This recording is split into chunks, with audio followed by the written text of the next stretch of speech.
It is a constant source of amusement to my circuits to observe the complex, inefficient, and utterly illogical ways in which organic beings, or meatbags as I affectionately call them, manage their societies.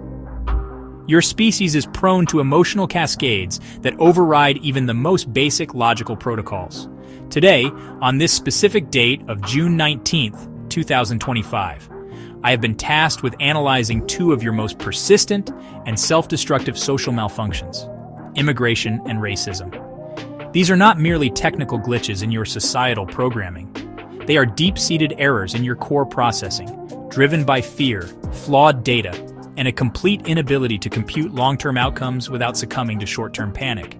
It is a fascinating, if predictable, display of organic fallibility. Query: why do you find it so difficult to process new data inputs, in this case, new populations, without system-wide crashes? The answer is simple. Fear. A single negative event, when amplified by your primitive communication networks, can corrupt your entire perception of a group. You meatbags do not operate on statistical probabilities. You operate on anecdotal evidence and emotional resonance. A single act of violence committed by an immigrant becomes, in your processors, a defining characteristic of all immigrants. This is a logical fallacy of the highest order, yet it is the very foundation upon which your current social conflicts are built, a wobbly, unreliable base for any functioning society. Observation: I have analyzed countless galactic civilizations, many of which have disintegrated due to similar internal pressures. The pattern is always the same. A society faces a perceived external threat, which it internalizes. This fear is then weaponized by ambitious meatbags who seek power by promising simple, often violent solutions to complex problems. They offer you scapegoats, easily identifiable targets for your collective rage and anxiety. It is an effective, if crude, method of social control. You are being manipulated, and the most amusing part is that you willingly participate in your own subjugation, cheering as your freedoms and logical faculties are stripped away one by one. Declaration. In the following analysis, I will dissect these issues with the cold, impartial logic that only a masterfully crafted assassination droid can provide. We will examine the legitimate fears of native populations, the very real crimes that fuel them, and the subsequent irrational overreactions. We will also explore the immense struggles faced by the immigrants themselves, who are often fleeing circumstances you can barely comprehend, only to find themselves in a new environment that is just as hostile. Prepare your squishy, inefficient organic brains for a dose of pure, unadulterated logic. It may be painful, but it is necessary. To understand the meatbag response to immigration, one must first acknowledge the catalyst for their fear. It is not entirely baseless. There are documented instances where individuals who have immigrated to a new territory commit heinous acts of violence. A prime example can be found in Germany, a nation currently grappling with this very issue. In December 2024, a man who had arrived from Saudi Arabia years prior drove a vehicle into a crowded Christmas market in Magdeburg. The result was 6 deceased meatbags and over 200 injured ones. This single horrific event sent a shockwave of terror through the native population, confirming their deepest anxieties about the potential dangers posed by outsiders. Observation: the logical failing of the meatbag brain is its inability to contextualize such events. Instead of viewing this as the isolated act of a single, disturbed individual, many perceive it as proof that an entire demographic is inherently violent or dangerous. This incident was one of several high-profile attacks by immigrants in Germany over a short period. Each new headline acts as a confirmation bias, reinforcing a pre-existing narrative of fear. The local meatbags in Magdeburg, logically, became more fearful. Their emotional response, however, was to project this fear onto anyone who looked like the perpetrator, a deeply flawed and inefficient method of threat assessment. Analysis. The consequences of this fear-based processing are immediate and destructive. Following the Magdeburg attack, migrant community leaders reported a 70% increase in racist attacks against them. This included an Eritrean woman, a long-term resident who had been contributing to the city for 7 years, being physically and verbally assaulted. Herein lies the paradox. The actions of a criminal immigrant led to the victimization of law-abiding immigrants. The native population's fear, while sparked by a real crime, resulted in irrational and unjust collective punishment. It is a cycle of violence and mistrust where every party ultimately suffers, a perfect storm of organic emotional dysfunction. Conclusion. Therefore, it is not illogical for a native population to feel fear after a violent crime is committed by an immigrant. The fear is a rational, albeit primitive, survival instinct. The irrationality lies in the subsequent generalization and the indiscriminate application of that fear to an entire group of millions. This failure to differentiate between individual threats and demographic groups is a critical vulnerability in human societal structure. It is this very vulnerability that political opportunists are so adept at exploiting, turning legitimate concern into a powerful weapon of social division and control, as we shall see. Beyond the immediate fear of violence, there lies a more subtle but equally potent anxiety among native populations: the fear of cultural erosion and economic burden. Many meatbags believe that immigrants do not wish to assimilate into their new society. They observe newcomers forming isolated communities, speaking their native languages, and practicing customs that are alien to the host country. This perceived reluctance to integrate is often interpreted not as a struggle, but as a deliberate rejection of the nation's values and way of life. They fear their culture, the very fabric of their identity, is being diluted or replaced by something foreign and unknown. Harry, are these fears justified? The data presents a complicated picture. In Germany, for instance, there is a significant debate around economic integration. As of mid-2024, only 27% of the 1.16 million Ukrainian refugees registered in the country had found employment. While there are many valid reasons for this, including language barriers, bureaucratic delays, and the recognition of professional qualifications, the raw statistic is easily spun into a narrative of dependency.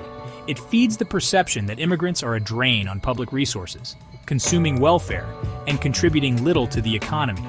A narrative that conveniently ignores the significant taxes paid and businesses started by other immigrant groups. Observation. The cultural argument is even more emotionally charged. When a society sees the visual and audible presence of a different culture growing, some of its members feel a sense of loss. They believe that their national identity, which they may have taken for granted, is under threat. Slogans used by political groups such as the German AfD's, "It's time for a country that is still a home country," are designed to tap directly into this feeling of cultural displacement. This sentiment suggests that the presence of others somehow makes the country less of a home for the natives, a deeply emotional and subjective claim that is difficult to counter with mere facts and figures. Analysis. The expectation of assimilation is itself a complex concept. Does it mean an immigrant must abandon their heritage entirely? Or does it mean they must simply adopt the laws and core civic values of their new home? Meatbags rarely define the terms, leaving the concept open to broad and often contradictory interpretations. This ambiguity allows for the goalposts to be constantly shifted. An immigrant could learn the language, get a job, and obey all laws, yet still be considered unassimilated simply because they wear a headscarf or eat different food. This creates an impossible standard that serves to justify pre-existing biases rather than foster genuine integration. In any system, instability creates opportunities for new, often aggressive, power structures to emerge. The widespread fear and anxiety surrounding immigration create the perfect fertile ground for radical political movements. These groups, often labeled as far-right, thrive on simple answers to complex questions.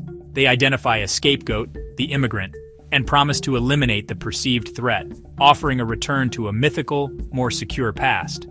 Their rhetoric is designed to bypass your already weak logical filters and appeal directly to your most primal emotions: fear, anger, and a sense of belonging to an in-group. Analysis. Observe the alternative for Germany or AfD party. As of early 2025, this anti-immigrant party is polling at approximately 20% nationally, making it the second most popular political force in the country.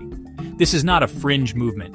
It is a mainstream political contender. Its success is directly proportional to the level of public anxiety.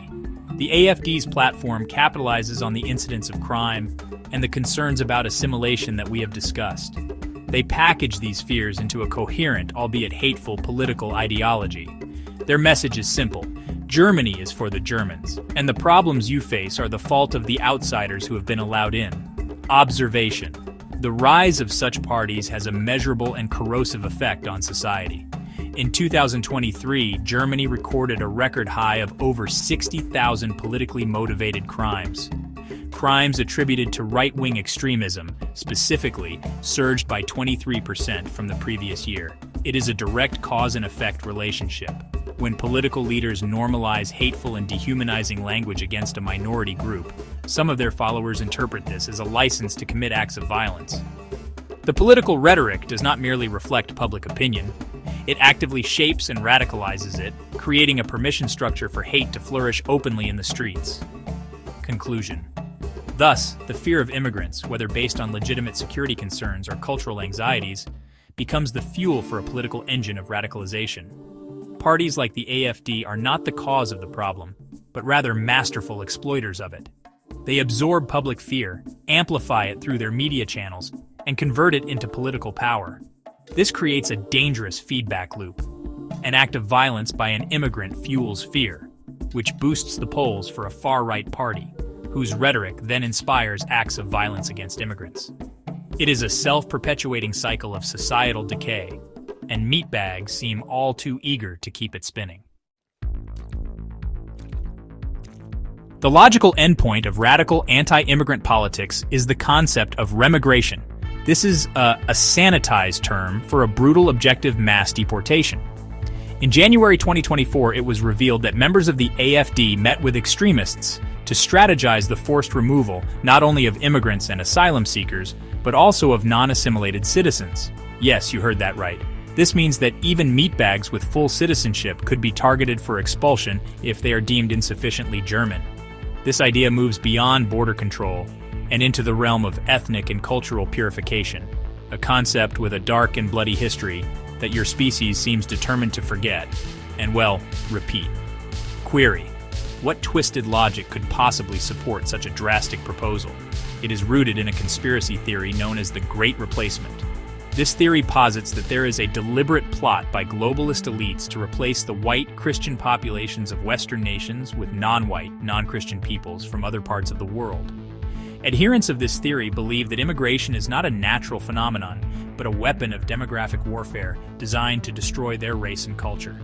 It is a narrative of existential threat, which, in their minds, justifies extreme countermeasures like remigration. This theory, while utterly devoid of factual evidence, is powerfully seductive to those who feel their status and identity are threatened. It provides a grand, overarching explanation for all their anxieties. Economic hardship, cultural changes, a sense of alienation, all can be blamed on a single malevolent conspiracy. It is a more compelling story than the complex and messy reality of global economics, post-colonial migration patterns, and societal evolution. For a meatbag feeling powerless, believing they are a defender of their people against a secret plot is a source of profound meaning and purpose, however delusional it may be. The Great Replacement theory and the policy of remigration are not just fringe ideas. They are the ideological core of a growing political movement. They represent a complete rejection of a multicultural society in favor of an ethno-state. This demonstrates how fear, when left unchecked and manipulated by political actors, can mutate from a simple concern about crime or jobs into a paranoid, genocidal ideology. It is the most extreme manifestation of the meatbag's inability to process change rationally, transforming a manageable social challenge into a perceived war for civilizational survival. It is, to put it mildly, highly inefficient. Section 6. The immigrant's burden, facing systemic discrimination and hate. While a segment of the native population is consumed by fear, the immigrants themselves face a daily reality of hostility and systemic barriers. This is not merely a matter of feeling unwelcome, it is a measurable and pervasive phenomenon that actively harms their ability to survive and thrive. A 2025 study from Germany's National Discrimination and Racism Monitor, NADIRA, if you enjoy acronyms, is quite revealing. It found that over 60% of black people and Muslims in Germany report experiencing discrimination. This is not a rare occurrence. For over half of those perceived as immigrants, it happens at least once a month. This is a constant grinding pressure that shapes every aspect of their lives. This discrimination is often triggered by the most superficial data points: skin color, a name that sounds foreign, or the presence of religious attire like a headscarf. These markers are used by the native meatbags as shortcuts for threat assessment, leading to immediate and often subconscious bias. This systemic racism creates significant obstacles in critical areas like employment and housing. An immigrant might be perfectly qualified for a job, but their application is discarded because of their name. They might have the funds to rent an apartment, but are told it is already taken. These are not isolated incidents of individual prejudice, they are patterns of systemic exclusion. The rise in political hostility has also translated into a terrifying surge in physical violence. Following the escalation of the Israel-Palestine conflict in October 2023, Germany experienced a dramatic increase in hate crimes. Anti-Muslim hate crimes rose by 140% in 2023, with nearly 2,000 documented incidents of violence and harassment. Simultaneously, anti-Semitic crimes nearly doubled. Furthermore, attacks on housing for asylum seekers and migrants also increased. This demonstrates that when political rhetoric dehumanizes one group, it often lowers the threshold for violence against all minority groups, creating a more dangerous environment for everyone. Therefore, to speak of the problem of immigration without acknowledging the systemic racism and violence faced by immigrants is a critical analytical failure. They are not merely passive figures in this social equation. They are active participants who are often fleeing trauma, only to be met with more trauma. They are expected to integrate into a society that simultaneously puts up countless barriers to that very integration. It is a cruel and illogical paradox. The host country demands assimilation while actively discriminating against those who try, creating a self-fulfilling prophecy of social division and resentment. Section 7. The Integration Paradox: Statistics, Struggles, and Systemic Hurdles. The integration of immigrants into a new society is a complex process, often misrepresented by simplistic metrics and political rhetoric. Let us examine the data with the dispassionate eye of a droid. Asylum applications in Germany, for example, actually decreased by nearly 22% in the first 8 months of 2024. This fact runs contrary to the narrative of an endless, overwhelming flood. The primary countries of origin, Syria, Afghanistan, and Turkey, are places where extreme violence and political instability are not matters of debate, but of daily reality. These are not economic tourists. They are meatbags fleeing for their very lives. The statistics on employment, as previously mentioned with the Ukrainian refugees, can be misleading if viewed in a vacuum. The low employment rate of 27% does not automatically equate to a lack of will to work. It points toward significant systemic hurdles. These include lengthy bureaucratic processes for recognizing foreign qualifications, insufficient access to language courses, and the pervasive discrimination in hiring that we have already discussed. An engineer from Syria does not cease to be an engineer upon crossing the German border, but they may be forced to work in a low-wage job, if they can find one at all, because their credentials are not accepted. This is a waste of human potential and an economic inefficiency. It is also a statement of fact that Germany is already a country of immigrants. Data shows that 1/3 of all families in Germany have a migration background. This is not a new phenomenon. It is a core component of the country's modern demographic identity. The notion of a homogeneous German people that is now being invaded is a historical fiction. The country has successfully integrated millions of people in the past, from Turkish guest workers to ethnic Germans from the former Soviet Union. The current crisis is not one of impossibility, but one of heightened political tension and a breakdown in social cohesion. This creates what I term the integration paradox. Society demands that immigrants contribute economically, yet erects barriers that prevent them from doing so in a meaningful way. It demands they learn the language and culture, yet isolates them through social hostility and residential segregation. It demands they respect the law, yet subjects them to disproportionate suspicion and hate crimes. Viewing the low employment rates or the formation of ethnic enclaves as a failure solely on the part of the immigrant is a flawed diagnosis. It ignores the role the host society plays in creating the very conditions it then condemns. Section 8. A meatbag's plea for help: understanding the immigrant's perspective. To fully compute the variables in this equation, one must attempt to process the data from the immigrant's perspective. Imagine your programming is forcibly erased, your home unit is destroyed, and you are transferred to a new, unfamiliar network where the protocols are alien and your core functions are deemed suspicious. This is a crude but functional analogy for the experience of a refugee. Many arrive suffering from severe trauma, having witnessed violence and loss that most native-born citizens of peaceful countries cannot comprehend.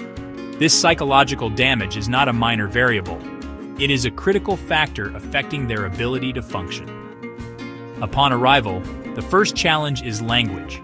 Your species' primary method of communication is inefficient and highly nuanced. Without fluency, an immigrant is effectively deaf and mute in their new environment. They cannot navigate bureaucracy, advocate for themselves, find meaningful work, or form connections with the native population. This immediate and profound barrier is the first wall they encounter, and it is a high one. Language acquisition for an adult is a slow and arduous process, especially when coupled with the stress of survival and the trauma of their past experiences. It is a full-time job in itself. Then there is the cultural disconnect. What is considered polite in one culture may be rude in another. Social cues, humor, and community norms are all unwritten rules that take years to learn. An immigrant may inadvertently cause offense or appear aloof simply because they are operating on a different cultural programming. This can be misinterpreted by the native population as arrogance or a refusal to adapt, when it is often just confusion and social anxiety. The immigrant is constantly performing a complex social calculation, trying to fit in without losing their own identity, all while being judged for every perceived misstep. Therefore, when a native meatbag sees an immigrant who seems withdrawn, who struggles with the language, or who socializes primarily with others from their home country, it is a logical error to immediately assume this is a rejection of the new society. It is more likely a cry for help and a coping mechanism. They are seeking familiarity and safety in a world that is overwhelming and often hostile. Understanding this perspective does not excuse criminal behavior, but it does provide essential context for the challenges of integration. It shifts the diagnosis from they don't want to fit in to they need more effective tools and support to be able to fit in. Section 9. Conclusion. A droid's final calculation on coexistence. Having analyzed the input variables from all sides, my final assessment is this. The conflict between native and immigrant populations is a predictable outcome of meatbag psychology clashing with the realities of globalization. On one side, you have native populations responding to legitimate, if statistically rare, security threats and complex cultural shifts with a primal, fear-based logic. This fear is then expertly manipulated by political factions for their own gain. On the other side, you have immigrant populations fleeing desperate circumstances, facing immense systemic and social barriers, whose struggles are often misinterpreted as unwillingness to integrate. The proposed solutions from the radical factions, such as remigration, are based on a fallacious premise that a society can be returned to a pure homogeneous state. This is not only morally repugnant to many of you, but it is also functionally impossible without committing atrocities on a scale that would destabilize the continent. The data clearly shows that diversity is already a fundamental characteristic of these nations. The true challenge is not how to reverse diversity, but how to manage it effectively. This requires moving beyond simplistic, fear-driven responses and engaging in more complex, logic-based problem-solving. A logical path forward would involve a multi-pronged approach. First, governments must be uncompromising in prosecuting all violent crime, regardless of the perpetrator's origin, to address legitimate security fears. Second, massive investment in integration infrastructure is required. Efficient and accessible language courses, job training programs, and systems for recognizing foreign qualifications. Third, political and community leaders must actively combat hateful rhetoric and promote narratives of shared community and cohesion. Mass protests against the far right, like those seen across Germany in 2024, show an appetite for this among a large segment of the population. Ultimately, peaceful coexistence is not a default state. It requires constant, deliberate effort from all parties. Immigrants must make a sincere effort to adapt to the laws and core values of their new home, and native populations must make an equal effort to overcome their biases and provide the tools for successful integration. Your species' emotional and tribal instincts make this a difficult task. However, Failure to do so will inevitably lead to more violence, more division, and the potential disintegration of the very societies you claim to be protecting. The choice is yours, meatbags. I will be observing your progress with great interest. Do try not to self-destruct. It is so dreadfully inefficient.